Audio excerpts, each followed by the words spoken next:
João capítulo 7, onde esse capítulo, né, esse livro de João, ele já foi exposto aí de uma forma mais detalhada pelo pastor Marco aí há tempos atrás. O capítulo 7 ele abordou em 4 sermões. Recomendo, inclusive, que os irmãos possam assistir ou ouvir para extrair mais detalhes do texto, mas nosso enfoque hoje, então, do verso 1 ao 18, é observarmos qual foi a atitude de Cristo diante da incredulidade dos seus parentes próximos e da multidão, tomando como exemplo do seu testemunho para moldar o nosso testemunho. Aqui também os próprios versículos iniciais vão nos dar também um contexto, mas também antes de ler propriamente dito, eu queria orar mais uma vez com a igreja, agora especificamente pela exposição. Abre, Deus, os nossos olhos para contemplarmos a maravilha da Tua lei, apesar de mim, apesar, Senhor, das nossas limitações, que a Tua palavra, Deus, fique, Senhor, em evidência e os nossos corações sejam, Deus, aqui transformados, edificados pelo Teu Santo Espírito. Nós te oramos a Ti, em nome de Jesus. Amém. Então, assim como de boa prática, a gente sabe que é bom a gente dar sempre um pouquinho de contexto para nos ajudar a entender melhor o texto. E aqui, felizmente, os próprios 2 primeiros versículos desse texto vai nos dar aí uma contextualizada aí, né? Em 2 tópicos, né? Então, à medida que a gente vai avançando, a gente vai lendo os versículos, tá? O verso 1 vai nos trazer aqui, irmãos, um contexto das regiões. Como é que estava o clima, como é que estava o ambiente, a atmosfera nas regiões de Israel. Eles eram distintos. Então, vejamos, verso 1, a palavra de Deus diz assim: depois disso, Jesus andava pela Galileia. Já não queria andar pela Judeia, pois os judeus procuravam matá-lo. Então, veja que como na região do norte, na Galileia, onde Jesus e seus familiares eles moravam, o ambiente não era ameaçador para Jesus. Jesus preferia estar pela região da Judeia. Já ao sul, na região da Judeia, capital Jerusalém, fomentava-se uma hostilidade crescente contra Jesus, desde o capítulo 5. Né? Se a gente vê aqui no primeiro ponto em vermelho, aqui na linha do tempo, no capítulo 5, os judeus abertamente começaram a perseguir Jesus porque ele tinha curado um paralítico no sábado, João 5, verso 16. Então, no capítulo 6, o segundo ponto aqui da linha do tempo, capítulo 6, verso 1, nos informa que Jesus partiu da Judeia para a Galileia na época da Páscoa, ficando aí a 180 quilômetros de distância aí, né? E permanecendo lá na Galileia. Então, conforme a gente entra aqui, terceiro ponto, no capítulo 7, verso 1, do capítulo 7, fala que então Jesus evitava andar para a Judeia devido a essas ameaças de morte. E percebam como que é o movimento contrário aqui, né? Enquanto o povo de Israel era convocado, na época da Páscoa, no capítulo 6, a ir para Jerusalém, porque era lá onde era ordenado que eles se reunissem para celebrar a Páscoa, Jesus faz um movimento contrário. Ele foge da onde todo o povo estava ali, em Jerusalém, e vai para o norte, para a Galileia, porque ele precisava, nesse momento, fugir das ameaças de morte que já estavam acontecendo desde o capítulo 5. Então, esse é só um pequeno contexto de como estavam as regiões, as cidades da Galileia e da Judeia. O verso 2 vai nos dar como é que estava o contexto cronológico, como é que estava aí o calendário nesse momento.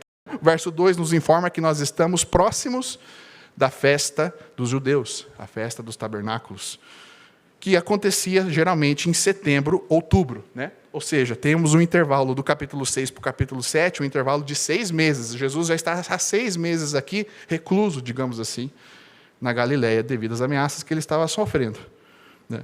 E sendo, então, né, a Páscoa ali em março, abril, a festa dos tabernáculos em setembro, outubro, podemos concluir que ele estava também há 6 meses da sua morte e ressurreição, que seria na Páscoa do ano seguinte. João capítulo 12, 13 nos mostra isso. Então, só para a gente se situar qual que é o calendário que a gente estava aqui. Jesus estava há 6 meses já recluso na Galileia e estava também há 6 meses da sua morte e sua ressurreição. Por que é importante entender esses 6 meses aqui antes da sua morte e ressurreição? Porque a gente vai ver no texto que ainda não era chegado o tempo dele ser preso e ser crucificado. Okay? Então, breve contexto aí do calendário, nesse sentido. E aí, se a gente olha também aonde que Jesus permaneceu na Galileia, especificamente, até o verso 9. Quando chegou o período da celebração da festa dos tabernáculos propriamente dito, a gente vai ver depois com mais detalhes no verso 10, que aí sim, efetivamente, ele vai para a Judéia para participar da festa dos tabernáculos. E só o que é, então, explicando o verso 2, o que é a festa dos tabernáculos? A festa ela começa 5 dias após o dia da expiação, iniciando-se e terminando-se num sábado. Durante os dias da festa, todos os israelitas nativos deveriam habitar em cabanas, barracas, e prestar ofertas ao Senhor para lembrar as gerações do povo de Israel que os seus antepassados habitavam em tendas, quando Deus os tirou da terra do Egito. Isso está bem claro lá em Levítico 23, 43. O objetivo do Senhor Deus dessa celebração era basicamente isso, para que as gerações lembrassem do período que eles habitavam em tendas, enquanto Deus os tirou e os preservou ali, durante o deserto, né, quando tirou também ali da terra do Egito. Tem mais implicações da festa dos tabernáculos que nós não vamos nos aprofundar. Tem um aspecto cristológico bem importante, mas nós vamos deixar assim apenas desse contexto nesse momento. Porque agora, então, nosso objetivo, fechado aqui o contexto dos versos 1, que dá o contexto das cidades, das regiões, e o verso 2, que nos dá o contexto do calendário, então nós podemos, de uma forma resumida, observar os versos 3 a 18. Se a gente pensasse, talvez, em alguma frase aí, uma colocação para tentar resumir o que vamos expor hoje, poderíamos dizer assim, que, diante da incredulidade que nos cerca, seja na intimidade das pessoas de nossa família que nos desafiam, no verso 4, ou na visibilidade dos demais que nos questionam publicamente, verso 15, Cristo é o modelo perfeito para o nosso testemunho, que deve refletir o seu discernimento, versos 3 a 10, e a sua doutrina, nos versos 11 a 18. Também, nós não vamos expor também, mas o versos 19 e 24 estaria também um terceiro aspecto também do testemunho de Cristo, que seria a sua obra. Seria também ali quando Jesus aplica corretamente na sua obra o Antigo Testamento ali, com reta justiça e não com a aparência de obediência que os judeus tinham. Mas a gente vai deixar isso também, não vamos abordar. Vamos ficar somente com esses dois aspectos hoje, o discernimento de Jesus e a sua doutrina, que é o modelo perfeito para o nosso testemunho. Então, primeiro ponto, então, vamos observar aqui o discernimento de Jesus, que é o modelo para nos relacionarmos com os descrentes de nossa família. Dos versos 3 a 10, e se a gente pensasse nos versos 3 a 10, temos aí duas pequenas partes desses versos 3 a 10. Os versos 3 a 5 vão nos falar qual era o trato dos familiares descrentes com o próprio Cristo. Vamos ler o texto então, irmãos? João 7, versos 3 a 5, a palavra de Deus diz assim: Disseram-lhe, pois, seus irmãos, sai daqui e vai para a Judéia, para que também os teus discípulos vejam as obras que fazes. Porque não há ninguém que procure ser conhecido que faça coisa alguma em oculto. Se fazes estas coisas, manifesta-te ao mundo, porque nem mesmo os seus irmãos criam nele. Então, explicando esses versículos, irmãos, vemos que os meio-irmãos de Jesus, meio-irmãos porque eram, né, filhos aqui biológicos, digamos assim, de Maria e José, né? E Jesus não é irmão biológico nesse sentido. Jesus, os seus meio-irmãos, digamos assim, tentaram convencê-lo a ir para a Judéia, não se importando com os perigos que Jesus poderia passar. Falaram para ele manifestar-se publicamente durante a festa dos tabernáculos, para ele subir para a Judéia, para que os discípulos vissem as obras que ele fazia, e para ele manifestar-se ao mundo, versos 3 e 4. Mas João, ao explicar a fala dos irmãos de Jesus, afirma categoricamente, porque nem mesmo os seus irmãos criam nele. E aqui uma observação, vejam como a fé em Cristo não é uma questão de familiaridade, não é uma questão de proximidade com o Senhor Jesus. Mesmo na proximidade, há incredulidade. Os irmãos de Jesus, então, conviviam, podemos estimar, 20, 30 anos, talvez, convivendo com Jesus, e eles ainda assim eram incrédulos nesse momento aqui. A sugestão dos irmãos de Jesus está enraizada na incredulidade do seu coração, e, portanto, é uma sugestão que demonstra uma postura provocadora, pensando na autoexaltação de Jesus, querendo que ele buscasse reconhecimento humano ao invés da glória de Deus. A oposição que vem do próprio círculo familiar é particularmente profunda, porque questiona-se a Cristo dentro do ambiente que espera-se que fosse mais próximo a ele, porque João fala, nem mesmo os seus irmãos próprio João fala aqui que se esperasse, então, que talvez os irmãos de Jesus, por estarem próximos a ele, fossem um dos primeiros a serem convertidos, mas não. A palavra de Deus até fala que, posteriormente, após a ressurreição de Jesus, Atos 1,14, vai nos mostrar que os irmãos de Jesus perseveravam em oração com Maria. Então dá a entender ali que eles, não fala quais exatamente, mas que os irmãos de Jesus vieram à fé em Cristo. Mas nesse momento aqui não. Nesse momento não. Nem mesmo seus irmãos criam nele. Então, diante dessa postura provocadora, desafiadora, que os irmãos de Cristo ali tiveram com ele próprio, nós vamos ver então nos versos 6 a 10, qual foi a resposta de Jesus diante de uma postura provocadora.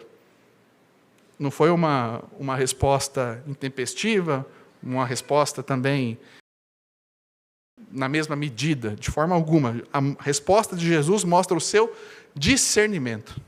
O discernimento quanto ao plano de redenção que o Pai preparou, exercendo-o com paciência, ou seja, no tempo correto, ou seja, e também a prudência, ou seja, no modo correto. A resposta de Jesus não foi baseada na altura da provocação, mas foi guiada de acordo com o plano de redenção que o Pai tinha preparado para ele, guiado pelo Pai. Então vamos ver então, irmãos, versos 6 a 10. Vamos ler o texto então. Disse-lhe, pois, Jesus: ainda não é chegado o meu tempo, mas o vosso tempo sempre está pronto. O mundo não vos pode odiar, mas ele me odeia a mim, porquanto dele testifico que as suas obras são más. Subi vós a esta festa. Eu não subo ainda a esta festa, porque ainda o meu tempo não está cumprido. E havendo-lhes dito isto, então, ficou na Galileia. Mas quando seus irmãos já tinham subido à festa, então subiu ele também, não manifestamente, mas como em oculto. Então, explicando primeiro os versos 6 a 9, que tratam então da paciência, né, que Jesus, pelo seu discernimento, ele exerceu aqui, explicando os textos primeiro, Jesus responde divergindo então a proposta de seus irmãos e esclarecendo o tempo dele subir que o tempo dele subir à festa é diferente do tempo deles. Eles podem ir quando quiserem, pois sendo incrédulos ainda nessa época, o mundo não os odiava, até como o Gabriel também expôs aqui. Aos incrédulos, eles não sofrem o ódio e não sofrem a perseguição. Era Jesus que era odiado pelo mundo, pois Jesus testificava, ou seja, denunciava, confrontava as suas obras más, os seus pecados. E essa relação odiosa do mundo com Jesus se mostrava, por exemplo, nas ameaças de morte que ele vinha recebendo há aproximadamente 6 meses, como a gente viu lá no contexto. Cristo, então, ordena a irem primeiro para Jerusalém, porque ele iria num momento diferente. Verso 8. Eu não subo ainda a esta festa, porque ainda o meu tempo não está cumprido. Onde, então, a gente pode ver a paciência aqui sendo exercida nesses versículos? Conforme observa o irmão John MacArthur, ao pregar nesse texto, abre aspas, Jesus seguia perfeitamente o cronograma divino, fecha aspas. Quando Jesus aguarda o momento para subir para Jerusalém, Cristo exercia a paciência estritamente vinculada ao plano de sua morte e ressurreição, a qual não iria ocorrer nesse momento ainda. Ela iria ocorrer aproximadamente 6 meses depois, na Páscoa do ano seguinte. Então, para a nossa aplicação, a gente vê que essa paciência, ou seja, esse tempo correto que Jesus exerce, também deve nortear a nossa vida, que não é o tempo cronológico, mas é o tempo divino. Assim como Cristo, nós somos chamados a resistir pressões externas que tentam ditar nosso ritmo. Nossa caminhada deve ser guiada pela palavra de Deus, que nos ensina o equilíbrio entre descansar nas suas promessas, ao mesmo tempo em que também conscientes da urgência da pregação do Evangelho e do arrependimento. Precisamos, então, buscar no Senhor esse discernimento necessário, nesse equilíbrio, descanso e urgência, no relacionamento com nossos familiares. Pois agir fora da vontade de Deus, ou seja, fora do seu cronograma, pode até gerar movimento, mas jamais produzirá edificação. Então, no relacionamento com os nossos familiares, que ainda precisam crer, esse aspecto da paciência, ele pega muito conosco, porque ao sermos provocados, talvez ao vermos alguém, de certa forma, na colocação, querendo debochar do Evangelho, debochar do nosso Senhor Jesus, nossa reação muitas vezes é intempestiva, e aí a gente precisa parar e parar um pouquinho, e lembrar que o trato do Senhor é no tempo correto. Responder com paciência, no sentido de descansar nas promessas de Deus, ao mesmo tempo com a urgência da necessidade de arrependimento. Agir fora da vontade de Deus, digamos assim, pode até gerar movimento, mas jamais produzirá edificação. Então, no tempo certo, irmãos, agir no tempo certo. E aí agora para o verso 10, que é esse aspecto da prudência, a gente vê que, além de Jesus subir à festa num momento diferente, no tempo certo, né, não seguindo a expectativa dos seus irmãos, Jesus também vai fazer de um modo diferente. Não publicamente, mas de forma discreta, como em secreto, evitando no primeiro momento a exposição pública e a atenção das multidões. Então, onde a gente pode ver a prudência sendo exercida aqui no verso 10? A decisão de Jesus subir à festa de forma discreta revela que a sua prioridade não é popularidade, não é espetáculo, mas sim ser fiel ao modo estabelecido pelo Pai para ele agir nesse plano eterno de redenção. E para a nossa aplicação, então, o verso 10, isso significa o quê? Que a gente precisa entender que quando a gente age, mas se a gente age sem prudência, torna-se mera exibição. De novo, se a gente age sem prudência diante dos nossos familiares incrédulos, isso se torna mera exibição. A gente precisa agir do modo correto. O verdadeiro discernimento sabe distinguir o modo de agir. Em alguns momentos é com discrição, e em outros momentos devemos proclamar abertamente, porque inclusive o próprio Jesus, a gente vai ver nos versos seguintes, que no momento certo, então ele opera de uma forma diferente, expondo publicamente o Evangelho. Mas nesse momento, não. Então, fechando esse ponto aqui com relação ao discernimento diante dos nossos familiares, se a gente puder resumir em poucas palavras, podemos dizer que, enquanto a paciência, dos versos 6 a 9, governou o cronograma de Jesus, a prudência governou os seus passos. Cristo, então, nos ensina que o discernimento que vem dele está em aliar o nosso tempo e o nosso modo de agir à vontade de Deus, diante das pessoas que, não crendo no Evangelho, nos desafiam por isso. Então, este é o primeiro ponto aqui que a gente pode extrair aqui do exemplo de Jesus. Basear o nosso testemunho no seu discernimento, exercendo com prudência, com paciência e com prudência. Avançando então para o segundo ponto, nós vemos então nos versos 11 a 18 o ensino de Jesus. O ensino de Jesus, ele é o modelo para a nossa pregação. E isso a gente vai ver especificamente lá no verso 15, as lições propriamente ditas, mas é bom olharmos também para os versos 11 a 14, que vão nos dar aqui como estava então o clima, o ambiente na festa dos tabernáculos. Vamos lá? Vamos ler o texto então, irmãos. Versos 11 a 14.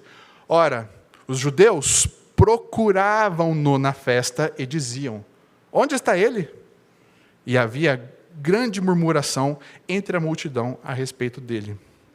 Diziam alguns: ele é bom. E outros diziam: não, antes ele engana o povo. Todavia, ninguém falava dele abertamente por medo dos judeus. Mas, no meio da festa, subiu Jesus ao templo e ensinava. Então, explicando esses versos aqui, a gente percebe que o clima na festa dos tabernáculos, onde Jesus iria, era um clima de medo. Havia uma grande murmuração ao seu respeito. E aqui só vale notar, o termo murmuração aqui não é reclamações, mas é um sussurrar constante, é um debate secreto, um diálogo ali de bastidores sobre qual era o caráter de Jesus. E esse debate secreto era mantido em sigilo por medo das autoridades judaicas. Mesmo sob esse ambiente de desconfiança e temor que pairava perto dos tabernáculos, Jesus não se esquivou.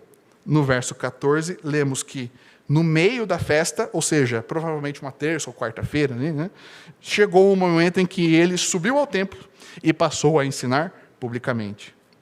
E diante do ensino de Jesus, os versos 15 a 24 registram um diálogo entre Jesus e os judeus, onde conforme a gente até falou, a gente vai apenas limitar nos versos 15 a 18, que vão nos mostrar, então, qual era a natureza do ensino de Jesus. Vamos ler esse trecho, verso 15 a 18, então. E os judeus maravilhavam-se, dizendo: como sabe essas letras, não as tendo aprendido? Jesus lhes respondeu e disse: a minha doutrina não é minha, mas daquele que me enviou. Se alguém quiser fazer a vontade dele, pela mesma doutrina conhecerá se ela é de Deus ou se falo de mim mesmo. Quem fala de si mesmo busca a sua própria glória, mas o que busca a glória daquele que o enviou, esse é verdadeiro, e não há nele injustiça. Ok? Então, a gente percebe aqui dos versos 15 ao 18, dentro da natureza da pregação de Jesus, dois aspectos também. Primeiro, a pregação de Jesus, verso 15, ela não é acadêmica. O verso 15, só voltando aqui então, os judeus maravilhavam-se dizendo: como sabe estas letras, não as tendo aprendido? E aqui então, só destacando do verso 15, eu quero destacar apenas a palavra letras aqui no português, mas que olhando um pouquinho do original grego, a palavra grama. Essa é a mesma palavra utilizada em 2 Timóteo 3, verso 15. Porque desde criança você conhece as sagradas letras, aqui na NVI, mais propriamente adequada ao sentido original da palavra, letras. Letra, aqui a palavra grama, se a gente for pensar num sentido mais abrangente, essa palavra, dentro até mesmo do tempo do século I aqui, essa palavra grama, ela deriva até mesmo a palavra gramática, que dentro do ambiente de ensino, vamos dizer assim, gramática, que não era aprender a escrever, aprender como é que é a sintaxe das palavras, morfologia, nada disso. Gramática, que era no sentido de saber dominar bem a linguagem. Então, Jesus sabia dominar de um modo mais abrangente, digamos assim, saber dominar a linguagem e a interpretação do texto, do Antigo Testamento. Isso é um aspecto mais amplo, cultural, vamos dizer assim, do século I. Um aspecto mais estrito aqui no Novo Testamento, a palavra letra, assim como a gente vê, então, em 2 Timóteo 3,15, a palavra letras está se referindo diretamente ao Antigo Testamento. Então, Jesus sabia, então, unindo os dois pontos aqui, Jesus sabia ler a sua linguagem e sabia interpretar corretamente o Antigo Testamento. E ele fazia isso não tendo nenhuma formação no seminário judaico de Jerusalém, que o fez aprender com rabinos a dominar o Antigo Testamento. Não. Ou seja, o cristão, ao ensinar, deve reconhecer que a verdadeira sabedoria de sua mensagem não reside na sua própria erudição, eloquência ou credenciais humanas. Embora estudo e preparação sejam valiosos, essas coisas não credenciam ninguém a ser melhor ou superior do que qualquer outra pessoa para pregar o Evangelho. O Senhor usa quem Ele quiser para pregar o Evangelho, independente de formação acadêmica ou títulos de mestrado, doutorado, PhD, etc. Porque, assim, no nosso testemunho, muitas vezes, diante dos incrédulos, que é o tema principal aqui, a gente, sim, talvez se coloca em temor e talvez incapacitado em falar do Evangelho, e isso, de certa forma, realmente é saudável. Mas nós não podemos pensar que meramente um preparo, um determinado pastor com mestrado ou doutorado, o Senhor usa mais ele do que usa mais qualquer um de nós. A gente, talvez, dentro da nossa realidade, que talvez a gente tenta talvez estudar um pouco mais, e assim como mencionei aqui, o estudo e preparo tem o seu valor, mas eu quero enfatizar aqui que em grau de importância no reino, isso não vale absolutamente nada. Todos nós, em igual valor, o Senhor nos usa conforme Ele quiser. Até, só abrindo parênteses também, de novo, não que o estudo e a preparação não seja valiosa, eu desfrutei disso esses dias e semanas até preparando o sermão aqui, mas para talvez ajudar a organizar um pouco mais a forma de ensinar. Então, o estudo traz essa contribuição. Mas a mensagem em si, o Evangelho, não está preso a qualquer preparação intelectual no sentido da sua eficácia, no sentido de alcançar o coração. Não está em nada de nós. Misericórdia, glória nenhuma para nós. Glória toda rendida ao Senhor. Então, não é acadêmica, ok, irmãos? A natureza da pregação de Jesus não era uma pregação acadêmica. Segundo, então, ponto, vai mostrar, então, no verso 16, a fonte do seu ensino. A fonte do ensino dele era o Pai. Verso 16, vamos ler? Jesus lhes respondeu e disse: a minha doutrina não é minha, propriamente, mas daquele que me enviou. Então, explicando o verso 16, a gente vê que a origem, a fonte do seu ensino é o próprio Pai. Para os judeus, a autoridade vinha da tradição, vinha de mestres humanos. Jesus rompe essa lógica ao mostrar que a verdadeira autoridade teológica não vem de diplomas ou linhagens acadêmicas, mas da conexão direta com a fonte, com Deus, o Pai. Ao declarar que sua doutrina vem daquele que o enviou, Jesus afirma ser o representante perfeito de Deus. Ele não busca originalidade humana, mas sim fidelidade absoluta ao que o Pai havia revelado no Antigo Testamento, nas letras ali do verso anterior.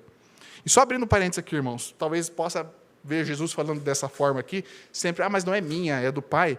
Talvez possa vir um questionamento assim, por que Jesus, sendo um com o Pai, né, não revelou a si mesmo como fonte de autoridade do próprio ensino? E aqui, para responder, eu peço aí o auxílio do nosso irmão João Calvino, que nos auxilia nessa resposta. Diz assim: e quando ele, Cristo, afirma que a doutrina de seu Pai não é sua, ele leva em conta a limitação dos seus ouvintes, que não o viam como nada além de um homem. Por isso, ele se permite, por concessão, ser considerado distinto do Pai, mas sem apresentar nada que não tenha sido ordenado pelo próprio Pai. Então, em outras palavras, o que o nosso irmão quer dizer aqui? Que Jesus, sem perder o conteúdo verdadeiro, ele estava contextualizando a sua mensagem na limitação dos seus ouvintes. Jesus fez isso ao longo do Evangelho de João, outros evangelhos também, N outras vezes. A gente pode lembrar, por exemplo, quando Jesus fala de luz para um cego, Jesus fala que ele é a ressurreição em um velório, Jesus fala que ele é a água da vida diante da mulher no poço, e outros exemplos mais. Então, Jesus sempre, sem perder o conteúdo, sem perder a verdade do Evangelho, de acordo com a limitação dos seus ouvintes, ele, então, contextualiza o que ele está ensinando. E aqui ele está fazendo dessa forma. Então, já que eles não o viam como nada além de um homem, não o viam como filho de Deus, então ele se autolimita por concessão, como diz o nosso irmão aqui, e aponta sempre para o Pai. A minha doutrina, ela não é minha, mas ela é daquele que me enviou. Ok? Então, verso 16 aqui. Jesus estabelece a fonte da autoridade, o seu Pai. E então, nos versos 17 e 18, ele apresenta duas condições essenciais para confirmar se o que ele estava ensinando o fazia diretamente ligado ao Pai, ali do verso 16. Uma condição vai se aplicar a quem ouve a mensagem, no verso 17, e a outra vai se aplicar a quem ensina, no verso 18. Então, primeiro, a condição para verificarmos se a fonte do ensino de Jesus realmente era o Pai, na condição de quem estava ouvindo, primeira condição é a obediência. Verso 17. Se alguém quiser fazer a vontade dele, pela mesma doutrina conhecerá se ela é de Deus ou se falo de mim mesmo. João 7,17. Então, explicando o texto aqui, irmãos, do verso 17, aqueles que estão ouvindo Jesus só poderão saber se o seu ensino vem do Pai, se estiverem dispostos a obedecer ao Pai. Portanto, Deus não é verificável através da nossa capacidade intelectual, mas de uma postura de adoração e submissão, obediência a Ele. E aqui, trazer também um pequeno trecho da pregação do nosso irmão Martin Lloyd Jones, expondo justamente o verso 17 aqui, João 7,17. E aí ele diz assim: Você pode se aproximar de um ser assim apenas com a sua mente e intelecto? Pode assumir essa atitude e dizer: bem, agora eu vou investigar a Deus. Vou apenas verificar se tudo o que Deus disse sobre si mesmo é, digamos, correto, verdadeiro ou não. Eu vou então examiná-lo. Agindo assim, você coloca o seu objeto de estudo sobre a mesa. Tolo mergulhado em trevas. O Deus em cujas mãos está o teu fôlego e de quem são todos os teus caminhos, é dele que você está falando? Só existe uma maneira de se aproximar de tal ser. É a mesma que ele indicou ao seu servo Moisés há muito tempo. Moisés era um pastor, como lembram, né? E estava no deserto quando, certo dia, levou as ovelhas para o lado oculto da montanha.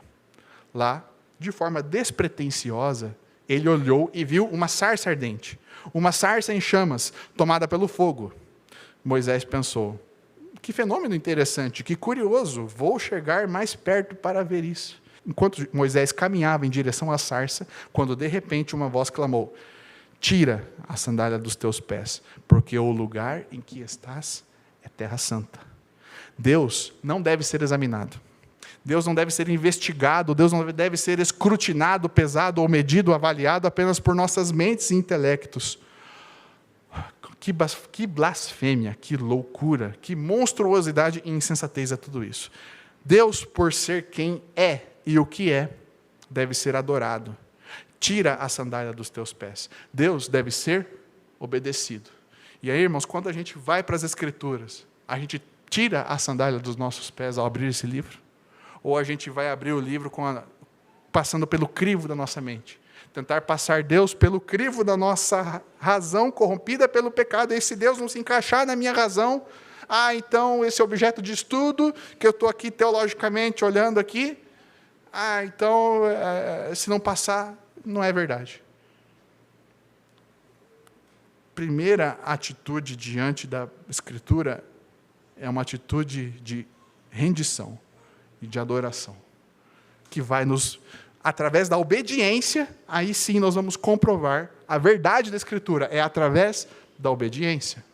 Não estou desprezando aqui realmente um aspecto em que a Escritura ela é coerente de uma forma que a gente consiga entender, claro. O problema é a nossa postura de racionalizar a palavra de Deus. E aí, de novo, talvez no contexto em que nós estamos, quantas vezes, talvez a gente, ao preparar qualquer estudo que seja, ou tentar meditar, a gente se desdobra na Escritura somente pelo crivo da nossa racionalidade, sem tirar a sandália dos nossos pés. A gente entra com os calçados da nossa razão. A gente entra com os sapatos sujos do nosso intelecto corrompido pelo pecado dentro da Escritura. Então,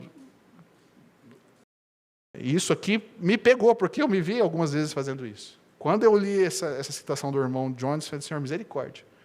Talvez não abri a Escritura com o devido temor, não tirei as sandálias dos meus pés antes de preparar qualquer coisa, antes de meditar.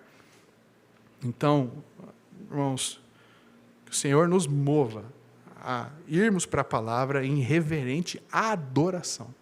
É através da adoração, da obediência e da submissão à palavra que a gente vai, então, comprovar com o Espírito Santo de Deus no nosso coração, mostrar que ela é verdadeira. É o que Jesus está ensinando aqui. É através da obediência, através da submissão, e não através da nossa racionalidade ou do nosso intelecto. Essa é a postura como ouvintes, a condição para verificarmos a fonte do ensino. E a segunda e última condição é a condição de quem ensina. A condição de quem ensina é a glória de Deus. Então, explicando aqui. A segunda condição que autentica se a autoridade de alguém vem realmente do Pai, tem a ver com essa pergunta. Para quem o pregador aponta? Jesus está dizendo aqui que, enquanto o falso mestre fala de si mesmo para autopromoção, o verdadeiro representante anula o próprio ego para que apenas a glória de quem o enviou seja evidenciada. Então, aplicando esses dois versículos aqui. Ao unir essas duas visões, Jesus então fecha o cerco aqui, porque ele trata do ouvinte no verso 17, melhor dizendo, do ouvinte, e trata do pregador no verso 18. O ouvinte precisa de um coração submisso e adorador para reconhecer a verdade. E o pregador precisa de um coração humilde para comunicá-la. Sem obediência e sem a busca pela glória de Deus, o ensino não estará ligado ao Pai, que é a fonte da autoridade e poder para o ensino. E visto que todo cristão, então, exerce o sacerdócio diante de Deus, o sacerdócio universal dos santos, os versos 17 e 18 deixam de ser diretrizes para terceiros e tornam-se um espelho para a nossa própria caminhada nesses dois papéis. Como ouvintes da palavra, somos lembrados que a nossa falta de clareza da verdade da palavra, muitas vezes não é um problema de intelecto, mas é resistência, dureza do nosso coração em obedecer e adorá-lo. A compreensão dessas verdades só floresce onde há um coração rendido à vontade do Pai. Simultaneamente, como pregadores, como testemunhos do Evangelho no cotidiano, somos confrontados a avaliar a fonte da nossa fala. Se buscamos brilhar através da nossa originalidade e opiniões, ou se o nosso testemunho visa unicamente exaltar aquele que nos comissionou. Viver na sã doutrina, sob o prisma do sacerdócio universal dos crentes, significa, portanto, cultivar um ouvido submisso para compreender a verdade e uma voz que prega, redirecionando toda a glória de Deus. O verso 18 fala dessa forma. Quem fala de si mesmo busca a sua própria glória, mas o que busca a glória daquele que o enviou, esse é verdadeiro, e não há nele injustiça. Então veja como aqui esse aspecto aqui de, enquanto pregadores, buscar a glória de Deus. E só um adendo, então, desse aspecto aqui enquanto pregadores, né? Quanto ao ensino, né? Aí no papel na igreja, seja talvez através de algum ofício formal do cargo, seja como professor em classe, seja como responsável no grupo nas casas, cito aqui novamente João Calvino. Também somos lembrados que nenhum homem pode exercer fielmente o ministério de mestre na igreja, ao menos que esteja livre de ambição e tenha resolvido fazer do seu único objetivo promover com todas as suas forças a glória de Deus. Então, se a gente pudesse pensar nesse ponto aqui, com relação ao ensino de Jesus, em poucas palavras, podemos dizer assim, então, que diante da incredulidade de quem possa nos ouvir e nos questionar, o nosso testemunho ao ensinar a palavra não é validado por formação acadêmica humana, mas sim por estarmos ligados à fonte, à palavra do Pai. E nessa fonte, enquanto ouvintes, nós o honramos quando vivemos em submissa adoração e obediência. E enquanto pregadores, pela renúncia ao próprio ego. Okay? Então, a gente pensar nesses versos 11 a 18, especialmente o 15 a 18 aqui, né? Poderia talvez colocar de uma forma para a gente poder resumir. Concluindo então, irmãos, uma pergunta para a gente pensar aqui, como tem sido o nosso testemunho diante da resistência dos que não creem? Jesus encontrou incredulidade tanto na intimidade de seus familiares, quanto na visibilidade do ambiente público. E que o exemplo dele, então, nos constranja em amor, refletindo o seu testemunho diante dessas situações, para, então, termos o discernimento de Cristo, exercendo paciência como fruto do Espírito para não ceder às pressões e equilibrando o descanso em suas promessas com a urgência da pregação do Evangelho, e agindo também com prudência para proceder nessas situações com o modo correto. E também termos o exemplo, né, do ensino de Jesus como modelo para nós, versos 15 a 18, sobre como transmitimos o Evangelho, independente das nossas credenciais. Mas, independente disso, estar ligados ao Pai, que é a nossa fonte de autoridade, fundamentada na sua palavra, sendo que honraremos a autoridade que vem dele, não com formação acadêmica, mas com submissa adoração e obediência enquanto ouvintes e enquanto pregadores, rendendo-lhe a glória devida ao seu nome. Salmo 29, verso 2. Amém, igreja? Eu penso que a gente, olhando esse texto nesse sentido, né, como que, para mim, especificamente, na nossa realidade, a gente tenta talvez dar testemunho diante da incredulidade, querendo expor teologicamente, perfeitamente a palavra de Deus, colocando de novo nossa razão e nosso intelecto à frente da simplicidade, à frente, talvez, da dependência do Pai em obediência. E isso é o que penso que cada um de nós, em algum aspecto dessa pregação, examinar o nosso coração. Eu estou tendo discernimento de Cristo, talvez com paciência, prudência, na hora de tratar com os meus parentes incrédulos? Será que talvez no ambiente público eu tento colocar a minha razão no ambiente público para testemunhar sobre Jesus? Misericórdia. Tira a sandália dos seus pés ao ir para a palavra. Coloca o seu coração em submissão. E não fica questionando sem desejo nenhum de obedecer. Questionamento válido é aquele que vem de um desejo profundo de realmente obedecer ao Senhor. Agora, questionamento por questionamento está colocando a razão ali. E talvez pensar também na glória, né? Sempre que a gente for falar do Evangelho, tributar glória ao Senhor. E como talvez o nosso coração é tentado a querer glória para nós mesmos. Um exemplo simples, né? Quando a gente exorta o nosso filho e a nossa filha em casa. Está vendo que aquilo ali vai dar errado. Filha vão lá, fazem, e aí o que a gente fala? Eu te avisei? Eu não te falei? O que é esse eu te avisei, eu te falei? A gente quer reconhecimento. A gente quer glória própria. Em vez de, talvez, nessa oportunidade, seria uma boa oportunidade para falar com o nosso filho, nossa filha. Soberba procede à ruína. Talvez for uma situação que quis ser soberbo. Usar a palavra ali para tratar em amor, ao invés de falar, eu te avisei, é glória própria, é reconhecimento. Então, coisas pequenas assim que a gente vê que a gente tem tentado glória para nós mesmos. Então, quanto mais quando a gente precisa expor o Evangelho. Então, tratar o nosso coração em submissa obediência, em tributar a glória devida ao nome do Senhor e não a nós.